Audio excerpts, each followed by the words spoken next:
మీ business ఏదైనా మీ జిల్లాలో promotion చేయాలంటే అది మైత్రి మీడియాతోనే సాధ్యం. ఇప్పుడే క్రింది నంబర్కి కాల్ చేయండి. మిథున రాశి వారికి శ్రీ పరాభవనమ సంవత్సరంలో ఆదాయ వ్యయాలు ఎలా ఉండబోతున్నాయి, ఎలాంటి ఐశ్వర్యప్రాయమైన జీవితాన్ని పొందబోతున్నారో ఈ వీడియోలో సవివరంగా సంపూర్ణంగా తెలుసుకుందాం.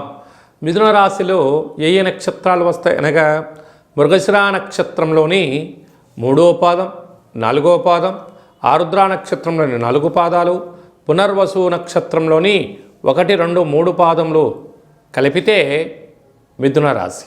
రాశాధిపతి బుధ భగవానుడు.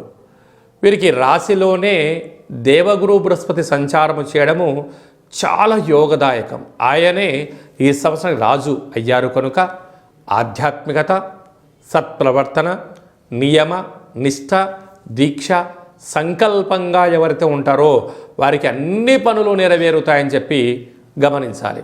వీరి యొక్క ఆదాయం 8, వ్యయం 11 అనగా -3 అయినను ఉన్నతమైనటువంటి పదవులను అలంకరించేటువంటి కాల సమయంలో స్వీయ నియంత్రణను పాటించగలిగినట్లయితే మీకన్నా అదృష్టవంతులు ఎవరు లేరు అని చెప్పి కూడా గమనించాలి.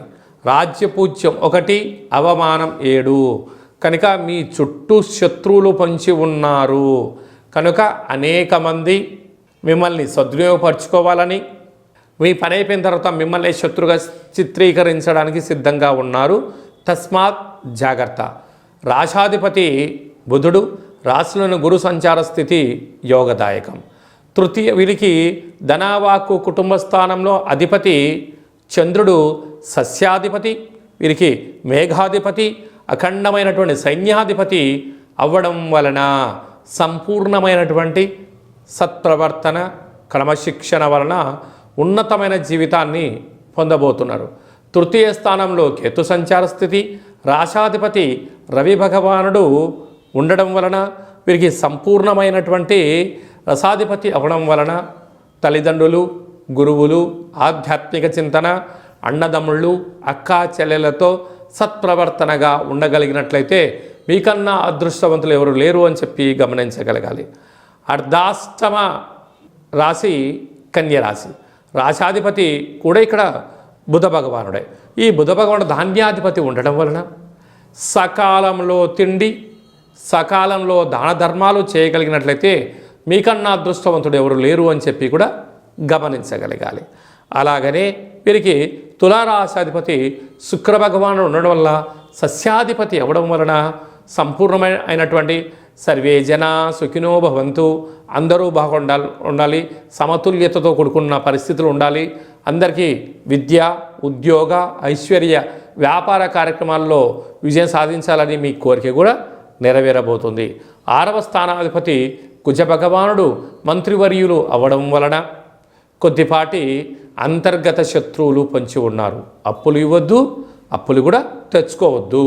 7వ స్థానాధిపతి దేవగురు బృహస్పతి రాజు అవ్వడం వలన స్వీయ నియంత్రణ, కఠోర దీక్ష, ప్రేమికుల మధ్య నమ్మకం, భార్యాభర్తల మధ్య అన్యోన్యత చాలా అవసరం. నూతన కార్యక్రమాలు ప్రారంభించే కాల సమయంలో విజయాలు మీ సొంతమవుతాయి. అలాగనే భాగ్యస్థానాధిపతి శని భగవానుడు అక్కడ రాజు సంచారము, అక్కడ రాహు సంచారము చేయడం వలన గురువు యొక్క శుభదృష్టి కలడం వలన వివాహం కాని వారికి వివాహం, ఐశ్వర్యం లేని వారికి ఐశ్వర్యం, గృహం లేని వారికి గృహం, 12 సంవత్సరాలుగా మీరు ఎదురు చూస్తూ ఉండబడినటువంటి సమయం ఈ సంవత్సరం కర్కాటక రాశిలోకి దేవగురు బృహస్పతి సంచారం చేయడం వలన మీకన్నా అదృష్టవంతులు ఎవరు లేరు అని చెప్పి గమనించాలి. రాజ్యస్థానంలో శని భగవానుడు, రాశాధిపతి కూడా గురువు అవ్వడం వలన ప్రమోషను, ఐశ్వర్యము, ఆనందము, విపరీతమైనటువంటి ఆధ్యాత్మిక చింతన కలిగిన వారికి యోగదాయకం. వీరు 15వ తారీఖు 6వ నెల 2026 జ్యేష్ఠమాస బహుళ అమావాస్య మృగశిర ఆరుద్ర నక్షత్రం రావడం వలన ఆ రోజు ఎలాంటి ముఖ్యమైన పనులు చేపట్టకపోవడమే ఉత్తమోత్తంగా భావించాలి. 14/7 నిజ జ్యేష్ఠమాస అమావాస్య మంగళవారము పునర్వసు నక్షత్రం రోజున 24/12/2026 మార్గశీర్ష మాస పూర్ణిమ గురువారం ఆరుద్ర నక్షత్రం రోజు రావడం వలన మీ జన్మ నక్షత్రం రోజు పూర్ణిమ తిథి ఎందు రావడం వలన ముఖ్యమైన పనులు వాయిదా వేసుకుని ఉత్తమోత్తమం. ఈ సంవత్సరం అంతను మీరు విజయం సాధించగలిగాలి అన్నట్లయితే పుష్కర స్నానము యోగదాయకం. అరుణాచలేశ్వర స్వామి వారి గిరి ప్రదక్షిణ వలన మీకు అదృష్టం ఆనందం కలుగుతుంది. అదే కాకుండా అనహత అంటే మూలాధార, స్వధిష్టాన, మణిపూర్వక, విశుద్ధ అనేటువంటి చక్రాలను ఎప్పటికప్పుడు మీరు బ్యాలెన్స్ చేసుకుంటూ ప్రతి బుధవారం ప్రతి గురువారం మెడిటేషన్ చేస్తూ ఆ చక్రాలను వికసింప చేసుకోగలిగితే మీకన్నా అదృష్టవంతులు ఎవరు లేరు అని చెప్పి గమనించాలి.